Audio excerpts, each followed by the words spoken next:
चुनाव आयोग ने बिहार में विशेष गहन संशोधन यानी एसआईआर के तहत ड्राफ्ट मतदाता सूची जारी की है। ये सूची बिहार की 243 विधानसभा क्षेत्रों और 90,817 मतदान केंद्रों को कवर करती है। लेकिन इस ड्राफ्ट को लेकर के विपक्षी दलों ने दिल्ली से लेकर के बिहार तक जोरदार हंगामा शुरू कर दिया। विपक्ष का आरोप है कि एसआईआर के नाम पर बिहार में मतदाताओं के वोट छीने जा रहे हैं। कांग्रेस, आरजेडी और इंडी गठबंधन के नेता इसे लोकतंत्र पर हमला बता रहे हैं। दिल्ली में संसद परिसर में राहुल गांधी, प्रियंका गांधी और सोनिया गांधी सहित कई नेताओं ने विरोध प्रदर्शन किया, जिसमें एसआईआर लोकतंत्र पर वार जैसे नारे लगाए गए। बिहार में आरजेडी नेता तेजस्वी यादव ने इसे मतदाता सूची में हेरफेर का प्रयास बताया और चुनाव बहिष्कार की चेतावनी तक दे डाली। चुनाव आयोग ने कहा है कि तकरीबन 7 करोड़ 89 लाख मतदाताओं में से 7 करोड़ 23 लाख से ज्यादा फॉर्म जमा हुए और 1 सितंबर तक दावा है और आपत्ति की प्रक्रिया जो है वो चलेगी। आयोग का दावा है कि ये पूरी प्रक्रिया पारदर्शी है और मृत, डुप्लीकेट या फिर गैर स्थानीय मतदाताओं को हटाने के लिए बेहद जरूरी है। लेकिन विपक्ष का कहना है कि इससे लाखों वोटर्स का नाम कट सकता है। वहीं दूसरी तरफ कांग्रेस सांसद राहुल गांधी ने पिछले 9 दिनों में चुनाव आयोग के अधिकारियों को दूसरी बार धमकाया। संसद से बाहर निकलने पर राहुल गांधी ने कहा कि चुनाव आयोग वोटों की चोरी करा रहा है। उनका कहना है कि हमारे पास एटम बम है, जब फटेगा तो चुनाव आयोग बचेगा नहीं। तो एसआईआर का जो पहला ड्राफ्ट है वो तैयार है। इलेक्शन कमीशन ने पहला ड्राफ्ट जारी किया है। विधानसभा क्षेत्र में 243 सीटें, मतदान केंद्र 90,817, कुल वोटर्स की संख्या 7 करोड़ 89 लाख। जो फॉर्म अब तक जमा हुए हैं उनकी संख्या 7 करोड़ 23 लाख लगभग है, जो कि लगभग 91% के आसपास आता है पूरी आबादी का। लेकिन जो भूल चूक हुई है उसको सुधार करने की अभी भी संभावनाएं हैं, जिसको लेकर के ड्राफ्ट इलेक्शन कमीशन की तरफ से रखा गया है। जो तमाम ड्राफ्ट्स हैं वो पॉलिटिकल पार्टीज के पास भी गए हैं, जो विपक्षी पार्टी है उनके पास भी गए हैं। पहला ड्राफ्ट इलेक्शन कमीशन ने जारी कर दिया है। चुनाव आयोग ने एसआईआर का ड्राफ्ट जारी किया, जो इसकी कॉपीज इनिशियल वो विपक्षी पार्टीज को भी गई हैं। बिहार में एसआईआर पर क्या कुछ आज हुआ है। एसआईआर का पहला ड्राफ्ट जारी हुआ, ड्राफ्ट की कॉपी जारी की गई है। राजनीतिक दलों को ये कॉपी सौंपी गई है, लिस्ट जिलाधिकारियों को भेजी गई है। इलेक्शन कमीशन की वेबसाइट पर भी इस लिस्ट को आप देख सकते हैं। चुनाव आयोग के फाइनल आंकड़े 65 लाख वोटर्स के नाम हटाए गए हैं। मृत वोटर 22 लाख, पलायन जो कर चुके हैं उसमें 36 लाख वोटर्स हैं। रिपीट जो वोटर्स हैं उनकी संख्या लगभग 7 लाख के आसपास है और ऐसे में इन लोगों के नाम हटाए जा रहे हैं। एसआईआर पर लगातार पॉलिटिक्स हो रही थी, लेकिन पहला ड्राफ्ट इलेक्शन कमीशन की तरफ से जारी किया गया।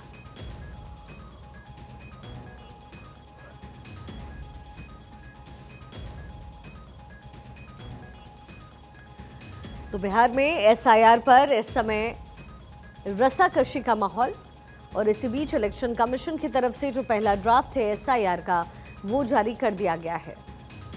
पहला ड्राफ्ट जारी हो गया है। लगातार तकरार हो रहा है बिहार में एसआईआर को लेकर के। जो फाइनल ड्राफ्ट है, जो आंकड़े हैं वो सामने आ चुके हैं, लेकिन जो कुछ रह गया है यानी कोई और सुधार मूलभूत जो होनी चाहिए, जिसको आइडेंटिफाई किया जा सकता है, उसके लिए अभी समय है। हमारे पॉलिटिकल एडिटर अदिति नागर इस समय न्यूज रूम से हमारे साथ कनेक्टेड हैं। अदिति, पहला ड्राफ्ट तैयार हो चुका है। एक तरफ संसद में, दोनों ही सदनों में लगातार एसआईआर को मुद्दा बनाया जा रहा है, वहीं दूसरी तरफ इलेक्शन कमीशन अपना काम कर रही है। चुनाव भी बहुत ज़्यादा दूर नहीं है, तो क्या जो विपक्ष एजेंडे को सेट करने की कोशिश कर रहा था, एसआईआर को मुद्दा बना करके जो नैरेटिव सेट करने की कोशिश हो रही थी अदिति, क्या वो मटिया मेट होता हुआ नजर आ रहा है बिहार में? अभी बहुत कुछ होना बाकी है, लेकिन देखिए, राहुल गांधी बोल रहे हैं कि अफसर वोट की चोरी कर रहे हैं, यानी कि सीधा सीधा इलेक्शन कमीशन तो है ही, इस पूरे सिस्टम को सवाल खड़ा कर दिया। फिर ये सब होने के बाद भी इलेक्शन कमीशन ने जो मतदाता सूची है वो भी जारी कर दी है। आपने देखा कि उनकी वेबसाइट पे जारी हो चुकी है। अब सवाल यह है कि आज भी संसद नहीं चल पाया एसआईआर को लेकर। जब लोकसभा एडजर्न होती है 2 बजे तक के लिए, तो राज्यसभा में हंगामा होता है और वोट की चोरी रोको करके नारे लगते हैं। फिर वो भी 12 बजे तक के लिए स्थगित होती है और फिर आप देखिए अब कल तक के लिए लोकसभा स्थगित कर दी गई है। आप देखें कल भी ऐसा ही हुआ। तो एसआईआर का एक ऐसा मुद्दा है जिससे आप कहीं ना कहीं विपक्ष जो है वो एक नैरेटिव तो सेट कर ही रहा है, तो बहुत नॉर्मल बात है, लेकिन कहीं ना कहीं वो जनता के बीच में ये मैसेज देने की कोशिश कर रहा है। ये भी एक तरह का पोलराइजेशन है सवाल ये है कि आप अपने पाले के वोटर्स को बताना चाह रहे हैं कि अगर ये ऐसा ही सब चलता रहा तो हम कमज़ोर हो जाएंगे, इसलिए आपको दमखम के साथ वोटिंग करनी है। देखिए, या तो ये है कि आपको बिल्कुल विश्वास नहीं है तो आप चुनाव त्याग दें, अगर आपको लोकतांत्रिक प्रक्रिया पर सवाल हैं।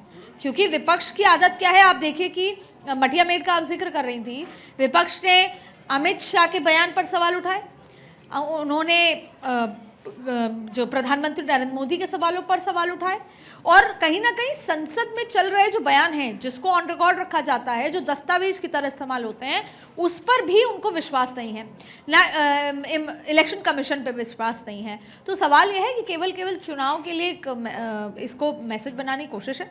हालांकि जिस दिन राहुल गांधी ने कहा था कि मैंने जिस तरीके से कर्नाटक में चोरी हुई उसके पूरे दस्तावेज ब्लैक एंड वाइट मेरे पास हैं, मैं इलेक्शन कमीशन के सामने रखूंगा, लेकिन अब तक सिर्फ बयानबाजी ही सामने आई है, तो जाहिर तौर पर नज़र यही आ रहा है कि ये जो मानसून सत्र है, ये इस ज़मीन को सीमेंट से पक्का कर रही है विपक्ष, जिससे मानसून सत्र खत्म होते ही जैसे वो बिहार चुनाव में जाएं तो केवल एक मुद्दा कि वोटों की चोरी हुई है, धांधली हो रही है, सरकार अपने पावर्स का इस्तेमाल कर रही है, इलेक्शन कमीशन सही से काम नहीं कर रहा, ये मैसेज दिया जाए, जिससे कि जो पोलराइजेशन, अक्सर आपने सुना होगा कि धर्म पे पोलराइजेशन होता है, जातियों पोलराइजेशन होता है, यहाँ पर इस सेंटिमेंट पे पोलराइजेशन होगा कि विपक्ष के जो वोटर्स हैं वो एकजुट होकर, अब आप समझते हैं कि विपक्ष के वोटर्स कौन कौन है, आरजेडी का, कौन कौन सी जाति धर्म आरजेडी के हैं और कांग्रेस के हैं, वो एकजुट होकर एकमुश्त करके वोट दें, जिससे कि तेजस्वी यादव और राहुल गांधी वाली सरकार आ सके, जिसमें तेजस्वी चेहरा हो। तो ये प्रयास हो रहे हैं केंद्र सरकार के काम करने पर सवाल उठाने के लिए। अब केंद्र सरकार का स्टैंड सीधा है कि वो इलेक्शन कमीशन एक इंडिपेंडेंट संवैधानिक बॉडी है, वो उसमें बीच में बोलेंगे नहीं। दूसरा, सुप्रीम कोर्ट में बातचीत चल रही है, इसलिए वो कोई कमेंट नहीं करेंगे। अब ऐसे में सुप्रीम कोर्ट, इलेक्शन कमीशन जो भी आपस में तय करें, और इसको लेकर सबसे बड़ा सवाल जो बीच में छोड़ के बीजेपी जाती है कि जब इतनी बड़ी परसेंटेज में फॉर्म जमा हो चुके हैं और उसमें भी अभी एक लंबा टाइम दिया गया है कि आपके अगर फॉर्म में कोई इशू है तो आप आके बातचीत करें, आप सफाई दें या क्लैरिटी दें या सुझाव लें या सुझाव दें, और आपके लिए पूरा फोकस है, नहीं तो वो पॉलिटिकल पार्टीज या वो बीएलओ बीएलए वो आके उस इलाके के लोगों का वोट का समाधान कर सकते हैं। घूम फिर कर सवाल वो 6% जो वोट है जिसका इम्पैक्ट आ रहा है, क्योंकि देखिए 60% तो लगभग वही है जो 2003 में वोट डाल चुके हैं, या तो वो या उनके माता पिता, तो वो 60% वोट बैंक का तो इशू है ही नहीं। इशू है बचे हुए वोट बैंक का, खास तौर पे जो 3.25 करोड़ वोटर्स हैं, जिनका माइग्रेशन तमाम तरीके की बात है, जिनके बहुत सारे दस्तावेज नहीं हैं। अब टाइमिंग पर सवाल उठाया जा सकता है कि अभी क्यों, और अभी सही ये होता कि इलेक्शन कमीशन पूरे देश में एसआईआर घोषित कर देती कि इलेक्शन कमीशन 1 बाय 1 हर राज्य का एसआईआर करेगी, जिसमें बंगाल भी आता, तमिलनाडु भी आता, राजस्थान भी आता, मध्य प्रदेश भी आता, छत्तीसगढ़ भी आता, लेकिन सिर्फ बिहार का करा, और बिहार के चुनाव से पहले, तो वो टाइमिंग को लेकर अब कटघरे में खड़ा किया जा रहा है। लेकिन ऐसा नहीं लगता अदिति कि जब एसआईआर की शुरुआत हुई थी उस समय जिस तरीके से विपक्षी पार्टी इससे मुद्दा बना रही थी, ऐसा लग रहा था कि एक सेंटिमेंट बिहार के लोगों के अंदर और दिमाग में डाला जाएगा, जिसका असर आने वाले दिनों में चुनाव में नजर आएगा। लेकिन बीजेपी ने, खास तौर पर सरकार ने जिस तरीके से अपना पल्ला इससे झाड़ा, और जाहिर तौर पर इलेक्शन कमीशन है निष्पक्ष तरीके से फैसले ले रहा है, यही कांग्रेस पहले कह रही थी कि आपको रीचेकिंग करानी चाहिए, लेकिन जब बिहार में चुनाव का सवाल आता है जहाँ पर जाति आधारित चुनाव होता है तो फिर विपक्ष घबरा जाता है। ऐसा नहीं लगता कि विपक्ष जो मैंडेट बनाने की कोशिश कर रहा था उसमें वो पहले ही विफल हो गया है? देखिए, अब ये तो तय तब होगा जब नतीजे आएंगे। अगर जीत गए, विपक्ष जीत गया, तो वह कहेगा कि हमने इतनी प्रेशर बिल्डिंग करी कि चुनाव आयोग वो नहीं कर पाया जो वो करता। जैसे कि आज का ही बयान राहुल गांधी का ले लें कि मेरे पास चोरी का 100% सबूत है। मैं आपको बयान पढ़ के सुनाना चाहती हूँ, जिसमें उन्होंने कहा कि हमने 6 महीने तक अपनी जांच की, राहुल गांधी कह रहे हैं, हमने एक एटम बम मिला, ये भी कहा, और जब हम वो बम फटेगा तो चुनाव आयोग देश में दिखाई नहीं देगा। ये राहुल गांधी का बयान है। अब इसको पॉलिटिकल बयान समझेंगे, लेकिन सवाल ये है कि चुनाव आयोग ने इनवाइट किया राहुल को, राहुल गांधी को जाना था। ये नहीं कह सकते कि वहाँ पे आरएसएस के अधिकारी बैठे हैं, क्योंकि सवाल बार बार ये उठता है कि एमएस गिल जो कि इलेक्शन कमिश्नर थे चुनाव आयोग में, और उसके बाद उनको कांग्रेस में ज्वाइन कराया, फिर उनको मंत्री बनाया, और उसके बाद खेल का बड़ा घोटाला भी हुआ। तो जाहिर तौर पे आप विपक्ष में हो तो आसान होता है आरोप लगाना। पर मैं यहाँ ये भी नहीं कह रही कि राहुल गांधी पूरी तरीके से गलत हैं। सवाल ये उठता है कि अगर आपको किसी संस्था के काम करने पर शक है तो दो तरीके हैं। पहला ये है कि आप उस संस्थान जाएं और उनसे सीधे सीधे बात करें, या अगर आप पॉलिटिकल पार्टी हैं तो आप वहाँ धरना दें। अगर वो भी नहीं हो रहा तो आप सुप्रीम कोर्ट में चैलेंज करें। इनमें से कोई भी चीज़ राहुल गांधी या किसी विपक्ष ने नहीं करी। जब सुप्रीम कोर्ट में मुद्दा गया तो भी राहुल गांधी ने या कोई पॉलिटिकल पार्टी ने नहीं किया था, वो एडीआर अलग वो मसला था। तो सवाल ये है कि केवल जब आप कोई एक्शन नहीं लेते, केवल बयानबाजी करते हैं, तो ऐसा होता है। लेकिन अब सवाल ये कि देखिए, अब 1 अगस्त का मैं जिक्र कर रही हूँ, फिर 4 जुलाई 2025 उसमें भी उन्होंने कहा कि आप सोचते हैं कि बच जाएंगे, यह आपकी गलतफहमी है। तब भी राहुल गांधी ने कहा कि चुनाव आयोग ने कर्नाटक में 1 सीट पर धोखाधड़ी करी। मेरे पास इसके 100% सबूत हैं। एक ही निर्वाचन क्षेत्र में 50, 60, 65 साल के हजारों नए वोटरों की सूची में जोड़ा गया उनको, और 18 साल से ज्यादा उम्र के वोटरों को सूची से हटा दिया गया। ये भी आरोप लगा। तो जाहिर तौर पे बिहार में वोटर वेरिफिकेशन को लेकर राहुल गांधी लगातार ये कह रहे हैं कि ये बिहार मॉडल अलग तरीके से है। तो आपने कहा कि चुनाव से बच रहे हैं, अगर जीत गए तो कहेंगे कि हमने जो नैरेटिव, जो गलत तरीके से काम हो रहा था उसको रोक दिया, और हार गए तो कहेंगे कि हम तो शुरुआत से कह रहे थे। इसको इसी तरह से देखा जा रहा है कि कहीं ना कहीं पहले से जो पक्ष है वो यही कह रहा है कि पहले ही हार मान ली।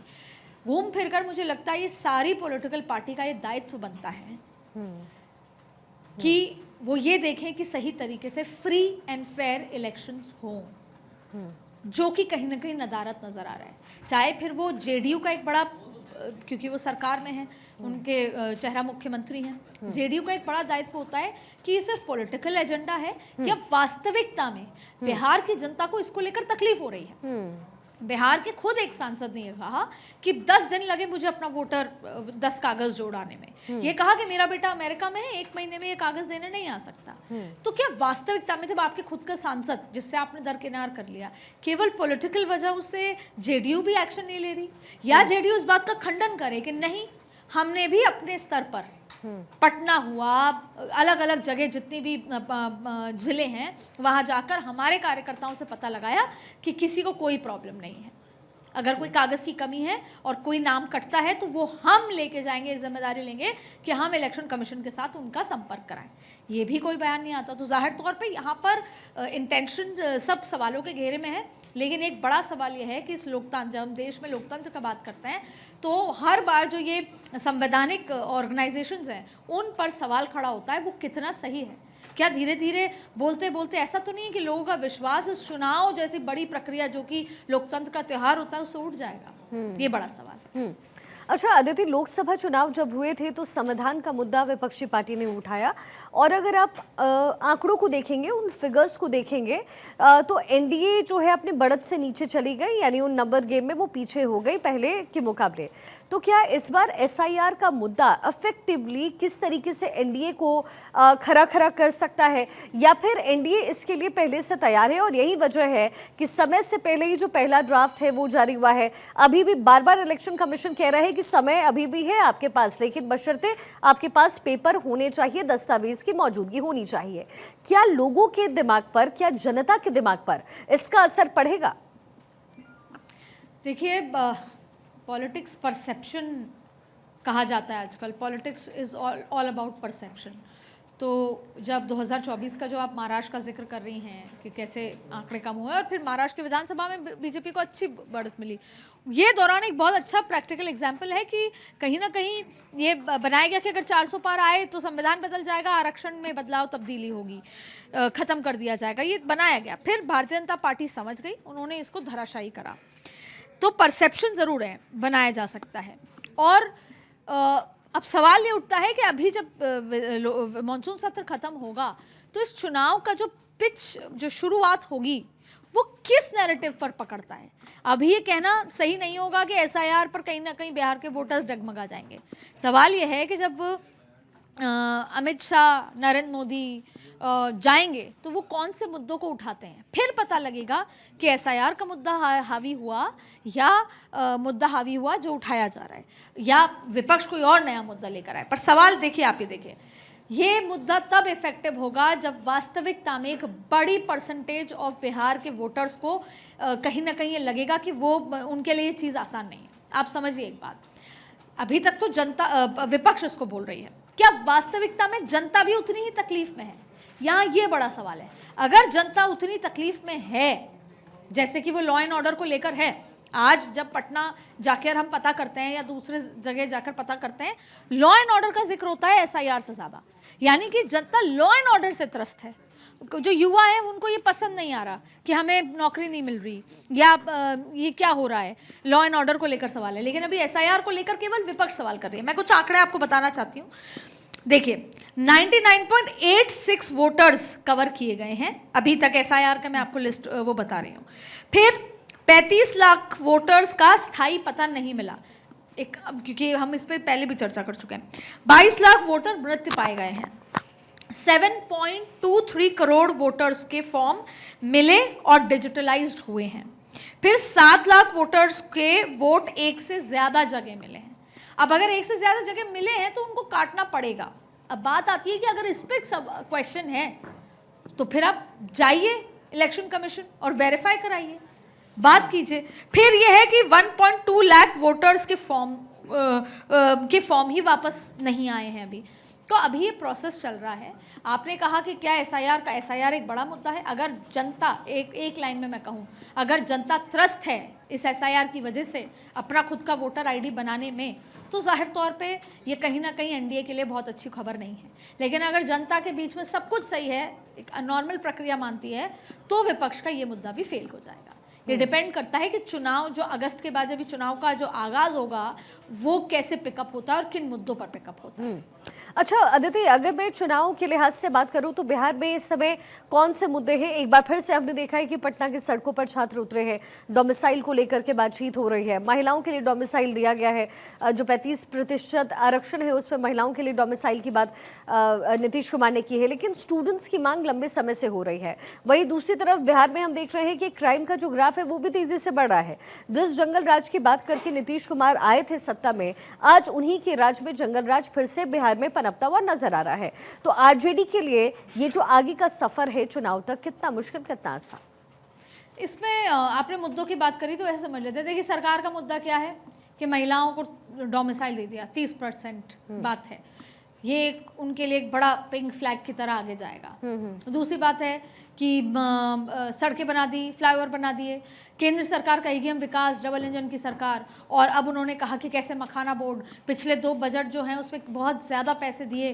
फिर एनडीए का एक मुद्दा है कि नौकरी हम देंगे, अगर वो नौकरी देंगे तो वो आपकी ज़मीन ले लेंगे। वो बार बार प्रधानमंत्री बोलते हैं कि अगर आपको नौकरी लगवाई जाएगी, आरजेडी की सरकार आती है तो सबसे पहले आपसे आपके ज़मीनों के कागज़ लेंगे। ये सारे पॉलिटिकल मुद्दे हैं एनडीए के। आप मान लीजिए चिराग पासवान ये कह रहे हैं कि मैं युवाओं का चेहरा बनूंगा और युवाओं को नौकरियां होंगी। एक भी इंडस्ट्री सेटअप नहीं हो पाई, ना ही, मतलब अगर मैं बात करूं चाहे आरजेडी की, चाहे फिर बीच में जेडीयू आरजेडी की सरकार आई, जेडीयू बीजेपी की सरकार आई, कोई नई इंडस्ट्री सेटअप नहीं हुई। जो चीनी की मिलें हैं वो बंद हो गई। जो एक समय में 40% चीनी जो है बिहार से जाया करती थी, एक्सपोर्ट हुआ करती थी, आज कुछ नहीं है। तो सब अपने अपने दावे। आरजेडी की बात कर लें, आरजेडी लॉ एंड ऑर्डर को उठा रही है। ये वो आरजेडी है जिसके कार्यकाल में जिस के अध्यक्ष हैं लालू प्रसाद, और जंगल राज रह चुका है, राजनीतिक संरक्षण मिल चुका है, वो आज कह रही है कि यहाँ पे तो गुंडा राज आ गया है। ये गलत चीज़ें हैं। आप पॉलिटिकल मसले पूछ रही हैं, इसलिए बता रही हूँ। मैं जनता के मुद्दों पर भी आऊँगी। फिर बात हो रही है कि नौकरियाँ नहीं हुई, सेटअप नहीं हुआ, कुछ नहीं हुआ, नीतीश कुमार तो पिट्ठू हैं, बीजेपी की ही चलती है, तमाम तरीके की बातें हो रही हैं। लेकिन और खुद अपने को युवराज बताते हैं तेजस्वी यादव कि मैं युवाओं का चेहरा हूँगा। पीके कहते हैं कि मैं 40% अल्पसंख्यकों को दूंगा, मैं एजुकेशन बदल दूंगा। ये पिछले इतने साल में बिहार में किसी को सुध नहीं थी कि ऐसा किया जाए। और अभी महिलाओं के खाते में पैसे जाएंगे। चलिए अगर बात कर लें कि महिलाओं के, तो नीतीश कुमार करते रहे, लेकिन असल मुद्दे क्या हैं? फिर असल मुद्दे वही हैं जो आज से 25-30 साल पहले थे। परिसीमन रोकना, कोई बात नहीं करता इस पर। असल मुद्दे हैं कि हमें नहीं चाहिए अपहरण, फिरौती, गला काट दिया जाए, हवा में तलवार लहरी जाए। नहीं हो रहा, कोई जवाबदेही नहीं है। वहाँ के एडीजी तो ये कहते हैं कि मौसम है। तो आप देखिए कि मुद्दे एक्चुअल में जनता के मुद्दे हैं, परिसीमन, फैक्ट्री, नौकरियाँ, हमको माफ़ कीजिएगा, परिसीमन नहीं, जो बाहर ना जाएं, जो वहाँ के लोग, जो बच्चे हैं, जो इतना पलायन होता है वहाँ पर, तो पलायन का है। तो ये इस पे कोई बात नहीं करेगा। तो बात किस पे होगी? बात उन चुनावी मुद्दों पे होती है जो एक्चुअल में आज भी जनता को पता है कि हमारा पलायन नहीं रुकने वाला। हमारे बच्चे जो चले गए थे 10 साल पहले, उनको यहाँ पर कुछ अच्छा एस्पेक्ट नहीं मिलने वाला, फैक्ट्रियाँ सेटअप नहीं होने वाली हैं। अब ये कौन करता है, वो गेम चेंजर होगा। और सबसे बड़ी बात यह है कि चूंकि इस समय अब तो सीट फिक्सिंग को लेकर के भी सवाल जवाब होने शुरू हो जाएंगे। एनडीए के अंदर खाने भी इस बात को लेकर के चर्चा होती है, फिर वो चाहे चिराग पासवान हो या जीतन राम मांझी या फिर नीतीश कुमार हो, कि कितनी सीटों पर कौन सी पार्टी चुनाव लड़ने वाली है। एक तरफ से कहा जा रहा था कि चिराग पासवान को भी प्रोजेक्ट करने की कोशिश बीजेपी कर रही है एनडीए के इनसाइड में, क्योंकि जाहिर तौर पर नीतीश कुमार को जो है उन्हें भी एक तरीके से रेक्टिफाई करके रखना है बीजेपी को, और इसलिए चिराग आगे आ रहे हैं। वही दूसरी तरफ चिराग अपनी मंशा दिखा रहे हैं कि वो किंग मेकर की भूमिका में नहीं, किंग बन करके उभरना चाहते हैं। ऐसे में आने वाले दिनों में बिहार में राजनीति क्या स्वरूप लेता हुआ आदित्य नजर आता है? मैं आपको एनडीए या बीजेपी का स्टैंड बता देती हूँ। अभी पार्लियामेंट में हाल ही में एक बड़े नेता बिहार के, उनसे मुलाकात की, जिन पे जवाबदेही है, उनसे मुलाकात हुई। तो हमने पूछा कि आपने फिर चिराग पासवान जी को शायद कोई हिंट दे दिया है लगता है। तो उनका ये कहना था कि जब पिछली बार भी चिराग पासवान ने काफ़ी कुछ बोला, तब हमने उनको 3 बार बुला के समझाया था, चिराग पासवान को समझ नहीं आया। और इस बार भी जब वो नरेंद्र मोदी को अपने आप को नरेंद्र मोदी का हनुमान बताते हैं, तब भी वो जो कर रहे हैं अपने मन से कर रहे हैं। हालांकि उनका स्टैंड है, पॉलिटिकल स्टैंड था उनका, क्योंकि चिराग पासवान का लगातार ये कहना और एनडीए की सरकार पर सवाल उठाना, मतलब नीतीश कुमार पर सवाल उठाना, एंड बीजेपी के साथ खड़े हैं। चिराग पासवान भी लगातार कह रहे हैं कि लॉ एंड ऑर्डर ये गलत है, लेकिन कभी भी आके नरेंद्र मोदी सरकार से ये नहीं कहते या होम मिनिस्टर से ये नहीं कहते कि इसको रुकवाइए। वो कहते हैं हम सत्ता में नहीं है तो नहीं बोलेंगे, यानी वो भी सब पॉलिटिकल बयानबाजी करना चाहते हैं। तो ये बहुत खिचड़ी है। लेकिन सवाल ये उठता है कि चिराग पासवान कहीं ना कहीं वो इक्के की तरह तो निकल कर आएंगे, क्योंकि पिछली बार भी एक भी सीट नहीं जीत पाए थे। अभी जो उन्होंने 5 सीटें लोकसभा में जीती हैं, जिसके दम पे वो 38 सीटें मांगने की तैयारी में है। तो ये अभी जो असल में जो आग का दरिया है, वो इंडिया और एनडीए दोनों के सामने आने वाला है जब सीट बंटवारा होगा। और एनडीए के लिए तो कहा जा रहा है कि जेएमएम आएगी झारखंड वाली, वो भी कुछ सीटें एक्सपेक्ट करेगी, मांझी भी करेंगे, चिराग भी करेंगे। और अगर चिराग खुद सारी सीटों पर लड़ते हैं तो फिर नीतीश कुमार का क्या स्टैंड होगा, क्योंकि Nitish Kumar between the line सब समझ रहे हैं। आजकल वो थोड़ा कम भी बोलते हैं, चुप भी रहते हैं। तो क्या कुछ होगा, अभी तो बहुत सारी परतें खुलने बाकी हैं। तो बिहार की राजनीति में अभी बहुत उफान आना बाकी है, बहुत सारे मुद्दे आने बाकी हैं। जहां तक रही बात एसआईआर की, एसआईआर एक बहुत ही संजीदा और संवैधानिक मुद्दा है। इस देश में जो सबसे बड़ा हक है वो है वोट देने का, अपनी सरकार खुद चुनने का, अपना रिप्रेजेंटेटिव खुद चुनने का, उसमें कोई बाधा नहीं होनी चाहिए। और ये भी सही है कि किसी और देश का कोई व्यक्ति हमारे देश में सरकार चुनने का हक नहीं रखता, उसको भी रोक होनी चाहिए। तो ये एक बहुत लार्जर पर्सपेक्टिव से नेशनल इंटरेस्ट के लिहाज से देखना होगा, क्योंकि वो आज बिहार में वोट दे रहा है, कल बंगाल में देगा, परसों राजस्थान में देगा। ये रोकने का काम भी इलेक्शन कमीशन का है। तो कहीं ना कहीं हमको इसको बीच में एक, जैसे बोलते हैं, एक लाइन खींचनी होगी कि हमारे पॉलिटिकल इंटरेस्ट क्या हैं और देश के नेशनल इंटरेस्ट क्या हैं। बिल्कुल। और फिलहाल इलेक्शन कमीशन और सरकार दोनों ही एसआईआर से पार पाने की कोशिश कर रहे हैं और विपक्ष लगातार इससे मुद्दा बना रहा है। अदिति, बहुत शुक्रिया इस पूरे विश्लेषण के लिए।